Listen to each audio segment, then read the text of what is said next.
Je lis donc ce psaume 60, au chef des chantres, sur le lys lyrique, hymne de David pour enseigner. Lorsqu'il fit la guerre aux Syriens de Mésopotamie et aux Syriens de Tsoba, et que Joab revint et bâtit dans la vallée du Sel 12 000 Édomites. Ô Dieu, tu nous as repoussés, dispersés, tu t'es irrité, relève-nous.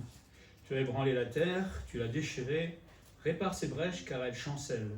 Tu as fait voir à ton peuple des choses dures, nous as abreuvés d'un vin d'étourdissement. Tu as donné à ceux qui te craignent une bannière pour qu'elle s'élève à cause de la vérité. Pause. Afin que tes bien-aimés soient délivrés. Sauve par ta droite et exauce-nous. Dieu a dit dans sa sainteté, je triompherai. Je partagerai Sichem, je mesurerai la vallée de Sukkot. À moi Galad, à moi Manassé, Éphraïm est le rempart de ma tête, et Juda mon sceptre. Moab est le bassin où je me lave. Je jette mon soulier sur Édom. Pays des Philistins pousse à mon sujet des cris de joie. Qui me mènera dans la ville forte? Qui me conduira à Édom? N'est-ce pas toi, ô Dieu, qui nous a repoussés et qui ne sortait plus, ô Dieu, avec nos armées? Donne-nous du secours contre la détresse. Le secours de l'homme n'est que vanité. Avec Dieu, nous ferons des exploits et il écrasera nos ennemis. Donc, comme il est dit au début du psaume 60, c'est un psaume didactique, c'est-à-dire que c'est un psaume qui a le but d'enseigner, en fait, celui qui est en train de le lire. Et on voit que là, c'est basé sur en fait, les expériences militaires de David, et il se retrouve dans une situation un peu particulière, on parlera de ça tout à l'heure. Il est en difficulté, et donc il crie à Dieu. Comprenons aussi que, comme David, que nous avons besoin de Dieu au quotidien. Là, David va l'exprimer assez clairement, et un peu ironiquement, on va voir. Mais il exprime le besoin de Dieu dans cette situation particulière qu'il est en train de vivre. Et nous aussi, on en a besoin tous les jours. On n'a pas besoin de faire la guerre pour avoir besoin du Seigneur. Non, c'est vrai qu'en temps de guerre, on en aura besoin, mais bon. Donc, comme David, cherchons un peu régulièrement cette aide auprès de Dieu pour nos combats de tous les jours. Première chose qu'on voit, c'est que même David se retrouve dans la difficulté et Dieu permet les difficultés. On se dit, mais pourquoi? Ce serait quand même mieux si Dieu ne permettait aucune difficulté durant toute notre vie, non? Moi, je préférerais ça. Mais bon, Dieu les permet. Et on va essayer de replacer un petit peu le contexte de ce psaume. C'est une prière donc, de David qui était dans une situation difficile, que je vais expliquer, et qui cherche la victoire auprès de Dieu.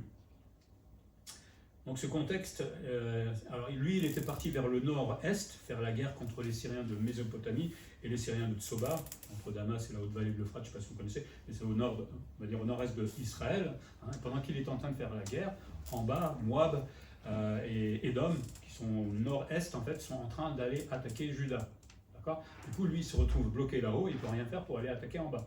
Et donc, forcément, il commençait à avoir peur. Donc, il va appeler son général qui s'appelait Joab, et qui, lui, va justement contenir l'invasion des Moab et d'Édom. Donc, ce psaume va faire un petit peu ressentir l'humiliation nationale que David est en train de vivre. C'est une espèce de revers militaire. Il est en train de gagner en haut, et là, il se fait avoir par en bas. Et face à cette attaque inattendue, il est un peu pris de court. C'est un peu comme nous quand on est face à une épreuve. Généralement, on ne les attend pas, les épreuves. Dans 15 minutes, je vais avoir une épreuve, donc je me prépare. C'est comme ça que ça arrive. Rarement, hélas. Donc forcément, il est un peu désolé là. Mais David sait que la victoire, comme la défaite, il le sait, viennent de Dieu. Et donc c'est pour ça qu'il se met à prier vraiment pour obtenir la victoire et trouver une solution pour contenir cette invasion. Finalement, Job va avoir la victoire et il va battre 12 000 Édomites. Alors pour bon lecteur de la Bible, vous allez voir qu'il y a des chiffres différents selon où vous allez revoir cette bataille. En Chronique 18-12, il dit que 18 000 Édomites ont été tués, alors que le psaume 60 nous dit 12 000. On s'est trompé. Il y a peut-être une explication. On voit aussi une différence de vainqueur dans les différents textes qu'on voit. En Chronique, la victoire revient à un certain Abishai, qui était le neveu de David, et va tuer 18 000 Édomites. En 2 Samuel 8-13, la victoire est attribuée par contre à David. Là, on ne comprend plus. Il dit, au retour de sa victoire sur les Syriens, David se fit encore un nom en battant dans la vallée du Sel 18 000 Édomites. Donc on parle toujours du même événement. Mais le psaume 62 dit, la victoire est attribuée à Job, qui est le frère d'Abishai. Et là, on dit qu'il a tué 12 000 Édomites. Ça commence à devenir compliqué là, non? On n'a pas le même nombre, on n'a pas le même vainqueur. Alors habituellement, celui qui écrit les chroniques louait plutôt le roi, c'est normal quelque part. Hein. Il est possible que, comme cette bataille était sous le commandement de Dieu, il en reçoive les louanges de la part du chroniqueur. Abishai, lui, dirigeait la bataille, mais le chroniqueur, enfin le chroniste comme on dit ça, habitué à mettre l'accent sur la lignée de David, peut-être conduit par le Saint-Esprit à mentionner cette fois le vrai vainqueur qui était en fait Abishai. Hein. C'est lui qui a fait la bataille, et donc c'est lui qui a gagné. Et donc peut-être le Seigneur voulait le mettre un petit peu à l'honneur. Et donc là, on a au moins le vainqueur et l'explication. Hein. Globalement, c'est David qui récupère toutes les victoires, mais c'est là, une fois, cette générale qui a été honorée. Et concernant Abishai ou Joab, alors cette différence s'explique peut-être par le fait que toute la campagne était sous le commandement direct d'Abishai, mais que Joab avait aussi des responsabilités. Du coup, quand on va dire que Joab a eu 12 000 Édomites, ça veut dire que sur les 18 000, il en aurait peut-être battu 12 000, tout simplement. Et les choses s'éclaircissent un petit peu plus. Non ? Donc, un gagnant, David, mais grâce à Abishai et à Joab, hein, et avec des chiffres qui varient parce que chacun a tué plus ou moins un nombre d'Édomites. Donc il n'y a pas de contradiction en soi. Après, il arrive parfois qu'il y ait des chiffres qui sont pas mal copiés aussi. Hein, mais là, je pense que c'est assez clair. Donc cette bataille s'est déroulée dans la vallée de Sel, hein, qui est située en Édom, donc c'est en bas, près de la mer Morte à peu près, je ne sais pas si vous voyez. J'aurais dû mettre une carte, mais je ne sais pas où. Mais donc ce revers, pour David, hein, là il est un peu pris de court, va le précipiter aux portes du ciel et à crier au secours à Dieu, comme nous, face à l'épreuve, tout simplement. Et il dit, il pense que la défaite d'Israël vient de Dieu, hein, face aux nombreuses pertes qu'il devait avoir, à mon avis, pendant ce temps-là. David pense que Dieu l'avait abandonné et qu'il avait lâché son peuple. Hein. C'est un peu comme nous, quand on est dans la difficulté, on a toujours l'impression que Dieu n'est plus là. Il pensait que dans la colère de Dieu, hein, il a détruit les défenses de la nation, exposé les habitants aux ennemis. Hein, et c'est peut-être le temps, se dit David, que Dieu fasse miséricorde, qu'il arrête un peu les choses et qu'il relève l'armée. Un peu comme nous, quand on est dans l'épreuve, on dit à Dieu, voilà comment il faut faire. Hein, voilà, je t'organise le programme, hein, parce que toi tu ne sais pas trop faire, moi je sais faire. Hein. Et il est comme nous, David, hein, c'est ça qui est intéressant. Et David voit là-dedans un vrai désastre. Hein. C'est comme si tout le pays avait été ébranlé par un violent tremblement de terre. Hein. C'est ce qu'il dit dans le psaume. Pour lui, c'est extraordinaire ce qu'il est en train de vivre. Non, pas extraordinaire dans le sens positif, hein, mais plutôt négatif. Les fondements économiques, politiques et sociaux de la nation ont été pour lui renversés. Alors, je ne sais pas à quel point ils avaient attaqué, mais je trouve qu'il exagère un petit peu peut-être. Hein, mais bon. Si seulement Dieu voulait maintenant réparer ces brèches et restaurer à nouveau son peuple. Hein, comme nous, on veut que Dieu aille vite, parce qu'on a un timing, nous, en tant qu'être humain. Mais ça ne se passe pas comme ça. Et puis en fait, en même temps, David se dit, voilà, je suis là, le porte-parole d'un peuple qui est en train de souffrir, hein, donc c'est légitime quelque part, hein, pour lui. Hein, mais il voit la terrible épreuve que son peuple est en train de vivre, et il dit, il ressemble à un homme ivre, qui est étourdi. Ça donne des images un peu de voir combien il a été saisi d'effroi par rapport à cette attaque d'Édom et de Moab. Donc il n'était pas bien, notre cher David, à ce moment-là. Et il est comme nous, il réagit comme nous, avec nos sentiments, avec notre impulsivité, avec notre regard humain, tout simplement. Le verset 6, je vais le relire parce que tu as donné à ceux qui te craignent une bannière pour qu'elle s'élève à cause de la vérité. Alors c'est un verset un peu pas vraiment clair, hein. Alors j'ai d'autres traductions. En tout cas, on voit là un ton réprobateur ou sarcastique de la part de David à l'égard de Dieu. La Bible de Genève traduit « Tu as donné à ceux qui te craignent une bannière pour qu'elle s'élève au-dessus de la vérité ». Ça ne change pas beaucoup. Une autre traduction « As-tu donné à ceux qui t'adorent un drapeau seulement pour qu'ils s'enfuient devant les archers ». Donc David serait en train de se plaindre ici, mais avec un sarcasme qui n'est vraiment pas déguisé, hein, que d'une certaine manière, Dieu élève Israël avec sa bannière, le mettant en avant, hein, mais que là, en fait, ils sont en train d'être perdants. Pourquoi faire de Israël une bannière si c'est pour finalement connaître la défaite et la fuite, hein. C'est là où, pour David, il y a quelque chose d'incompréhensible. C'est comme pour nous, on est chrétien, parce qu'on est chrétien, enfant de Dieu, et bien il ne doit rien nous arriver. Non, pas comme ça, hélas. Mais vous voyez, David, il était comme nous, hein, il faisait avec les moyens du bord, et des fois, il pouvait être pas très gentil avec Dieu, hein, parce que là, il est un peu ironique avec le Seigneur. Mais en tout cas, il nous montre qu'il a fait les mêmes façons de raisonner que nous. On est des êtres humains. Hein, voilà. Heureusement que Dieu est patient, comme on l'a dit tout à l'heure. Hein.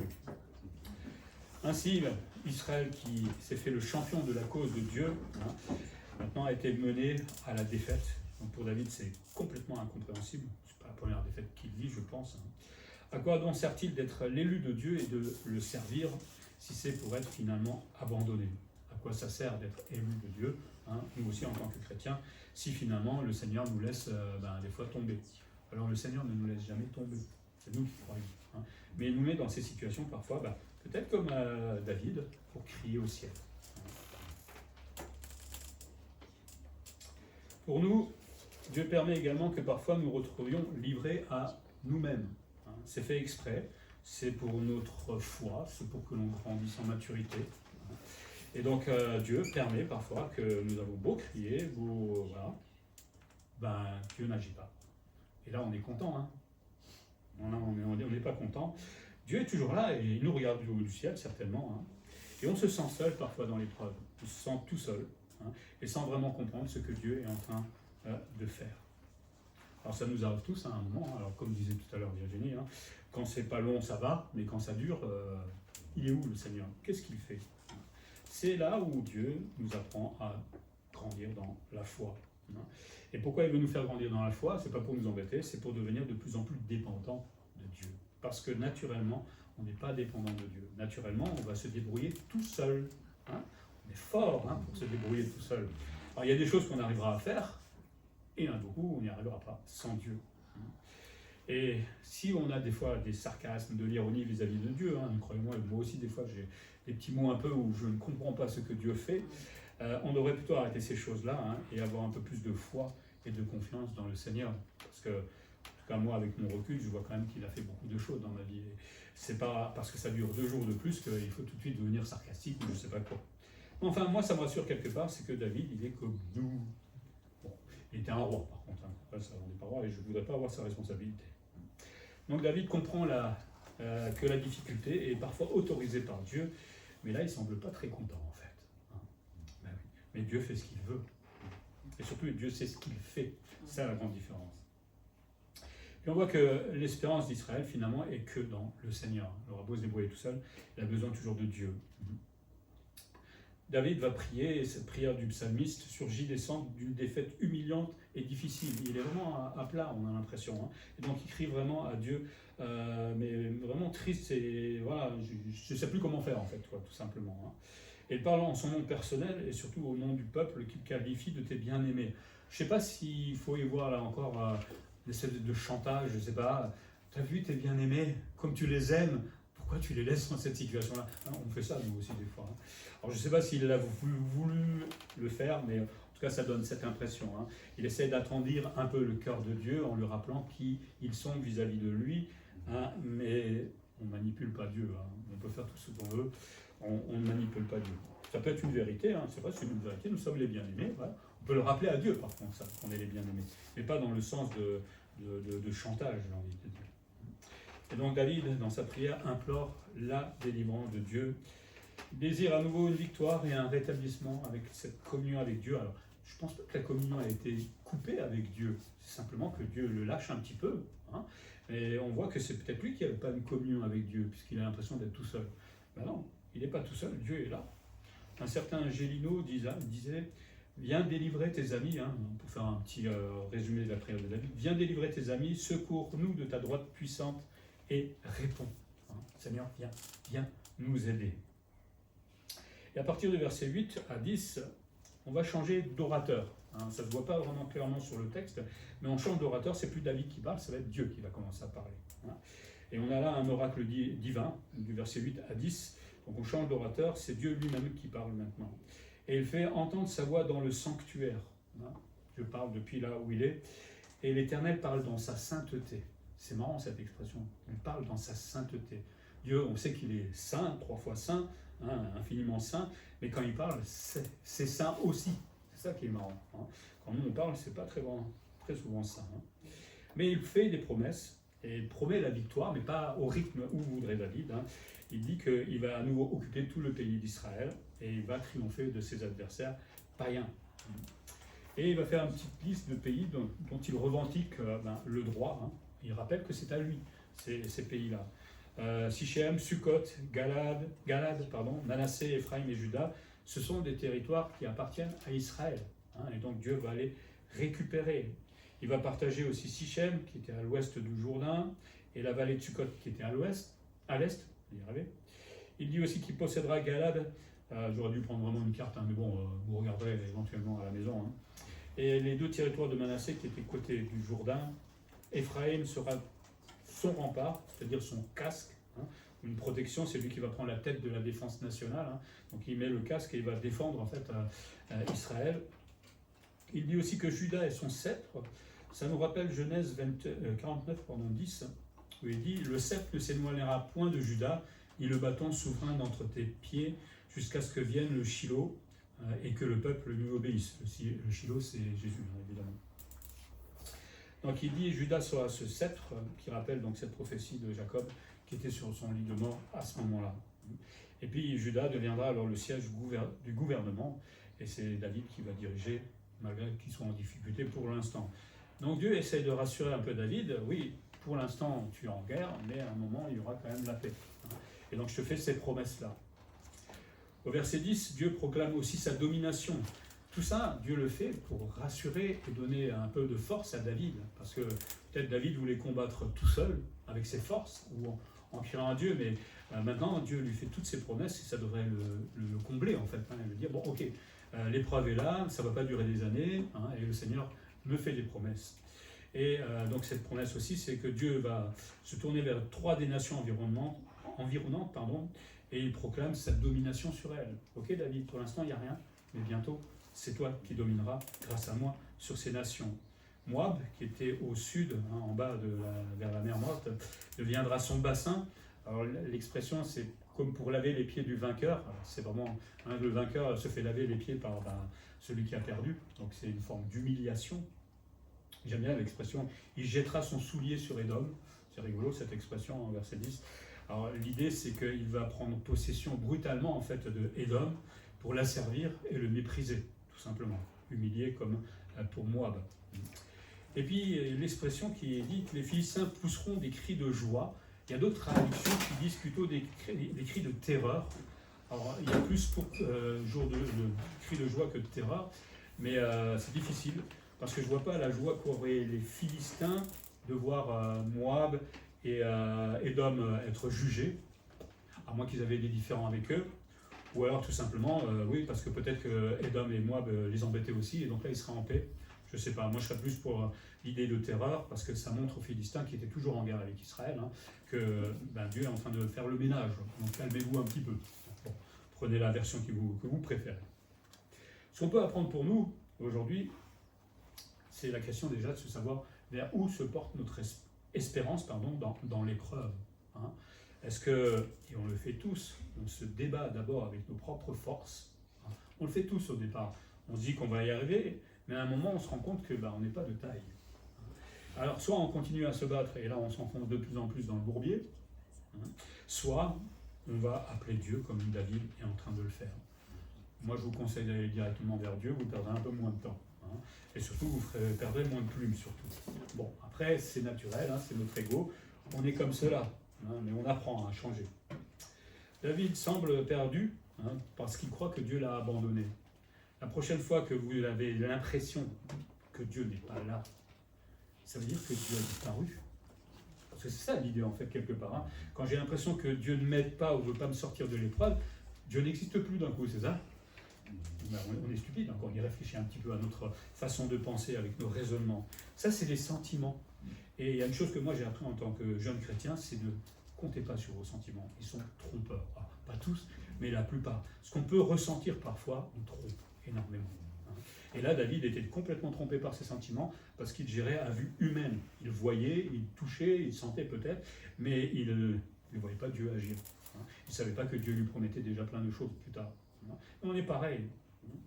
Dieu va lui redonner du courage ici à David et au peuple avec des promesses qu'il tient toujours. Et il le tiendra. Et nous-mêmes, nous avons reçu des promesses de la part du Seigneur pour nous. Sa présence, voici je suis avec vous tous les jours jusqu'à la fin du monde, son aide, et puis on pourrait passer 1 heure à énumérer toutes les promesses qu'il a fait pour nous. Mais alors pourquoi, quand tout va mal, Dieu a disparu? Bizarre. La prochaine fois que Dieu a disparu, reprenons la Bible, allons chercher toutes les promesses. Ah non, il est là. Il est là. C'est moi qui n'étais pas là, en fait, finalement. Et donc, quand on s'approprie toutes ces promesses, comme va le faire David, eh bien, la vie change, en fait. Et du coup, face à l'épreuve, je deviens fort, en fait. Et j'ai du zèle de nouveau, j'ai de l'espérance, et ça fait du bien. Et on est plus prompt au combat, évidemment, dans cette manière d'être, que quand on se laisse aller. Vous voyez les forces que donne l'homme et les forces que donne Dieu, c'est pas la même chose. Alors c'est bien de compter sur le frère, la sœur, etc. Mais avant tout, comptons sur Dieu, parce que c'est lui qui nous donne les forces. Plaçons toujours notre espérance en celui qui peut tout, absolument tout. C'est ça, quand on dit que Dieu n'est pas avec moi, ça veut dire qu'il ne peut plus rien faire, en fait, aussi. Non, Dieu peut tout, mais il prend son temps. C'est là où ça nous agace un petit peu.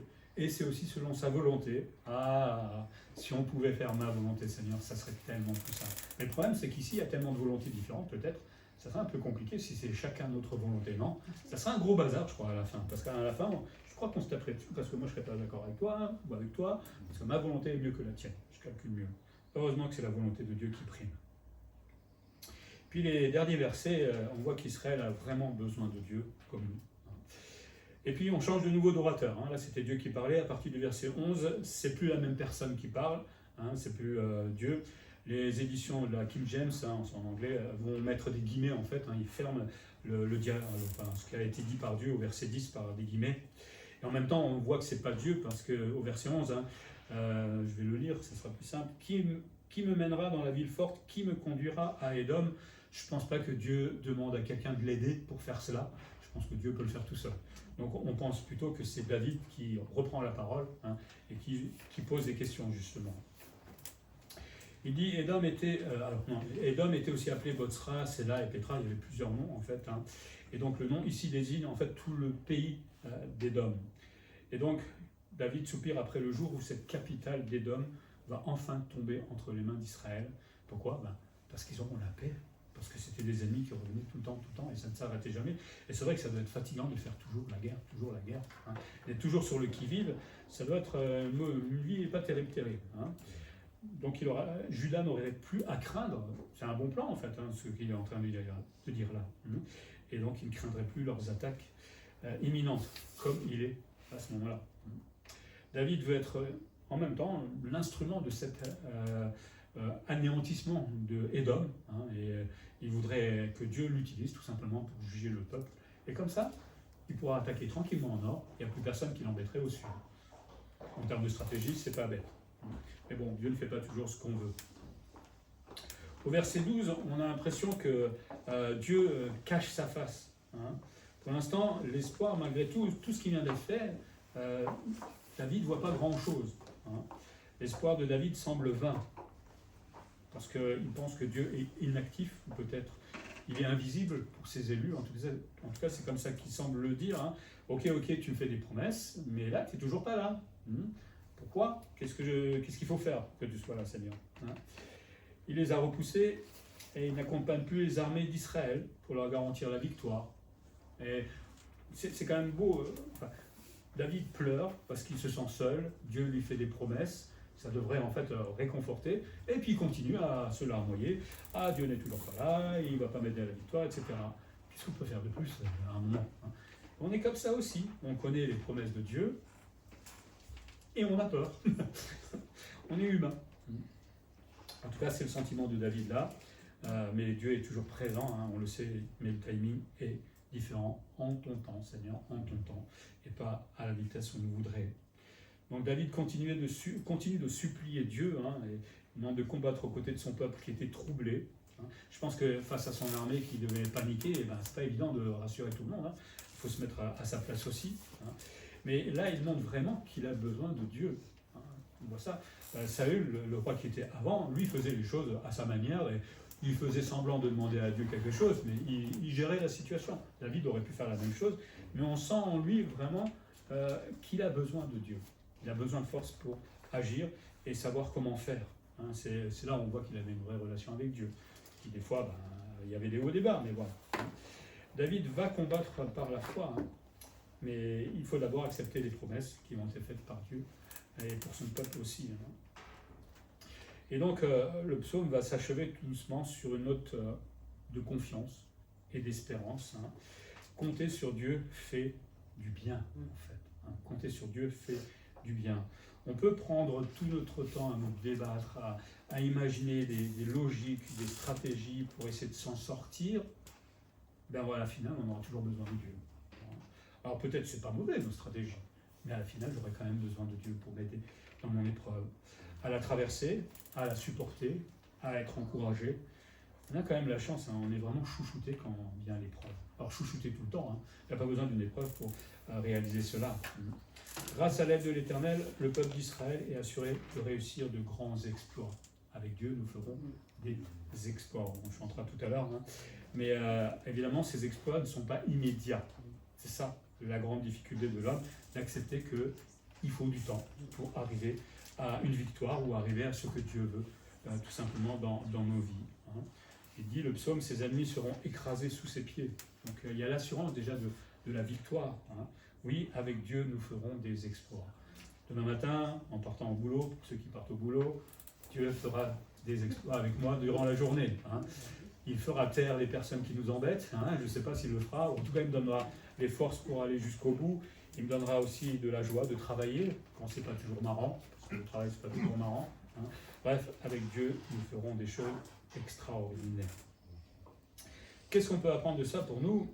Est-ce qu'on a besoin de Dieu?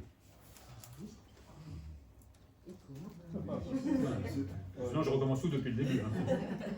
Oui, on a besoin de Dieu. Hein. Parce qu'on le dit, mais regardez bien en fait en détail. On compte sur soi d'abord, hélas. Hein. On préfère souvent compter sur soi, réagir avec notre façon de réagir, alors que on est fort plus ou moins, on va dire. Hein, selon qui on est plus ou moins fort. Mais au bout, de toute façon, on s'écrase tous de la même manière. Hein. Déjà, les épreuves sont différentes pour les uns et les autres, hein, puisqu'il n'y a pas d'épreuves au-delà des forces. Donc il y en a qui auront de grandes épreuves, sont capables de les gérer, mais au bout d'un moment, si on compte sur nous-mêmes, on s'écrase lamentablement. Et c'est là où on crie à Dieu. Mais que de temps perdu. Que de temps perdu. Alors, oui, on est comme ça, on est des humains. C'est vrai que quand tout va bien, le besoin de Dieu ne semble pas trop urgent. Hein. Tout va bien, ma maison elle est belle, j'ai de l'argent sur mon compte, tout va bien, mais ma relation elle est faible. Et quand viendra l'épreuve, boum, je m'écrase tout de suite. C'est ça le problème. Du coup, je pense que David avait une relation avec Dieu, mais peut-être qu'il aurait fallu aller un petit peu plus loin dans sa foi. Enfin, il apprend comme nous, hein, tout simplement. On a besoin de garder toujours cette relation vraiment vivante avec le Seigneur, hein, constamment, pour ne pas nous faire surprendre. Et notre foi doit toujours grandir. Ne refusons pas de grandir, parce que sinon on va se faire avoir.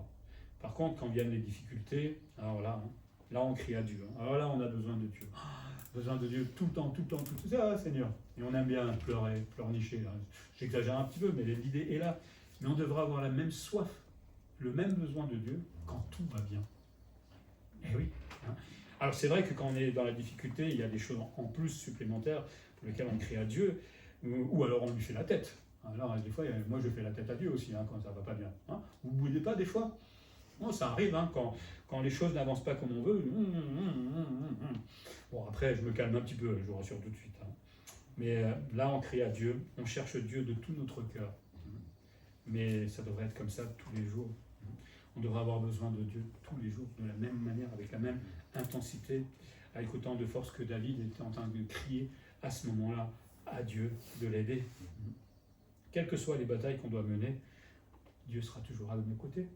Alors pourquoi penser qu'il n'est plus là, comme David, à un moment, penser qu'il a disparu ou qu'il ne nous écoute pas ou quoi que ce soit?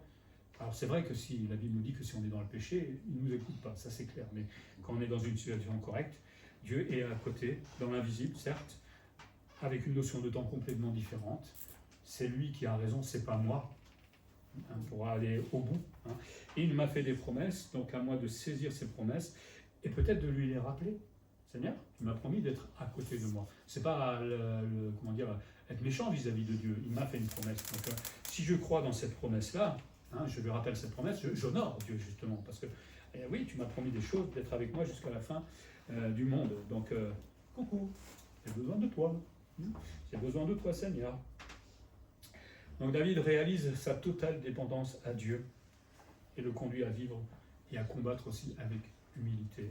Est-ce qu'on est vraiment tous dépendants de Dieu? Totalement, totalement. On va dire oui très vite, et on peut se rendre compte dans des domaines, non. Est-ce qu'on est vraiment dépendant de Dieu vis-à-vis de l'argent? Le seul moyen de savoir, c'est que vous n'avez plus rien sur votre compte. Là, vous allez voir si vous êtes dépendant de Dieu. Si on a la foi de voir Dieu agir, hein, ou dans la maladie, ou je ne sais pas quoi. On dit oui, oui, oui, vite, mais c'est dans la difficulté, dans l'épreuve, un peu comme à l'instar de David, qu'on va se rendre compte que peut-être qu'on n'est pas aussi dépendant de Dieu qu'on le croit. Et de toute façon, Dieu le montrera dans notre vie, hein, il va permettre des choses hein, dans la vie, des épreuves, des difficultés, pour nous rappeler qu'on peut peut-être avoir plus de dépendance encore de Dieu. Pour terminer, le croyant a des ennemis, beaucoup d'ennemis, un peu comme David, lui c'était les armées. Nous, on a pour ennemi le monde, on a pour ennemi la chair, on a pour ennemi le diable hein, qui rôde, qui veut surgir sur nous. Hein. Et par lui-même, le chrétien, lui est incapable de vaincre tous ses ennemis. On peut, un petit peu. Enfin, le diable, là, on a vraiment plus de mal. Hein. Mais même la chair, là, c'est déjà un grand problème. Donc tous ces ennemis sont là et de temps en temps, on essaie de se débattre tout seul, mais on n'y arrive pas en fait. On a besoin de Dieu. Alors on peut demander de l'aide aux autres, ou essayer de se débrouiller par soi-même. Hein. Mais bon, je crois qu'avec l'expérience, on se rend compte que cette aide-là est insuffisante et on n'est peut-être pas aussi fort qu'on pense l'être. Hein. Même si vous êtes des grands costauds, moi je ne suis pas si costaud que cela, hein. Mais à un moment on se rend bien compte qu'on a des limites. Et c'est là où Dieu va nous ramener souvent à nos limites. C'est là où justement on a besoin d'apprendre à dépendre de Dieu. On devrait le faire même avant, mais bon. On sait que c'est en Jésus que se trouve la victoire, parce que celui qui se confie en lui n'est jamais, jamais déçu. Et là, vous avez plein de versets dans la Bible qui le rappellent. Quand je compte sur le Seigneur, quand je place mon espérance dans le Seigneur, je ne suis jamais déçu. Même si ça prend du temps, même si c'est 10 ans. Qu'est-ce qu'il raconte 10 ans, c'est pas possible. Ça va durer aussi longtemps quelque chose. Si, même plus, parfois. Donc, ne lâchons rien. Le psaume 60 est aussi une espèce d'ultime accomplissement dans les derniers jours au retour de Christ. Vous savez que quand Jésus va revenir, une partie d'Israël va se convertir. Et donc ce reste, on parle là d'un reste, qui est resté fidèle pendant la période de la tribulation, et qui va être découragé certainement, parce que cette période de tribulation, ça va être douloureux, espèrent et vont compter sur leur Messie, et pour son salut et sa victoire. Ils espéreront que le Messie va revenir. Et il reviendra, comme il l'a dit. Et donc à ce moment-là, le pays d'Israël sera alors partagé entre tribus et les ennemis seront repoussés au loin. Il y a autant quelque chose pour l'immédiat, pour David, mais au-delà, dans d'autres prophéties, on voit aussi que Dieu déjà a prévu de combattre les ennemis d'Israël plus tard et de leur donner la victoire, de leur donner le pays. Donc Dieu a déjà tout prévu, pourquoi s'affoler comme des malades? Parce que nous, on a un petit confort de vie, on aime bien quand on n'a pas bobo, on est comme ça, voilà, tout simplement. Mais non, c'est comme Dieu le veut. Donc pour nous, en attendant, on va devoir combattre, on va devoir lutter, on va devoir apprendre à être patient, on va devoir apprendre à devenir de plus en plus dépendant de Dieu. Et ça s'apprend que dans l'épreuve, dans la difficulté, au travail, dans la maladie, dans je ne sais pas quoi. En attendant, comme David, ayons réellement besoin de Dieu chaque jour. On va prier. Seigneur, merci pour ta parole et tout ce que tu nous as laissé, et particulièrement les psaumes qui sont tellement édifiants pour nous. Nous voulons te demander, un peu comme pour David, qui criait à toi quand tout allait mal, de nous apprendre, comme la leçon que tu lui as donnée, Seigneur, de te faire confiance, d'apprendre à être patient, Seigneur, d'apprendre à être dépendant de toi. C'est vrai que nous avons une nature humaine qui est fragile, Seigneur, avec un petit ego qui vient en plus compliquer les choses. On aimerait tellement que les choses se déroulent comme nous, et finalement, si on s'écoutait, il n'y aurait jamais d'épreuves, il n'y aurait jamais de difficultés, la vie serait belle tout le temps. Mais notre foi, elle, serait vaine, je crois, et complètement morte. Heureusement que tu ne nous écoutes pas parfois, Seigneur, et que tu as un plan pour chacune de nos vies, pour pouvoir grandir dans ce domaine. Augmente notre foi, Seigneur, augmente notre dépendance à toi, même si on dit qu'on l'est. Je crois qu'il y a beaucoup de carences encore dans pas mal de situations, de domaines de notre vie. Augmente, oui, ce besoin de toi. Et Seigneur, nous voulons aussi en parler aux autres, parce que beaucoup de gens ne comptent pas sur toi, comme nous autrefois, quand on ne te connaissait pas. Aide-nous à pouvoir témoigner de la vie qu'il pourrait avoir avec toi, Seigneur, qui est complètement différente que de devoir compter que sur soi. Parce que nous marchons avec Dieu, et avec Dieu, nous ferons des exploits. Seigneur, merci pour toutes tes promesses. Merci pour ta présence au quotidien. Je te prie en Jésus-Christ. Amen. Amen.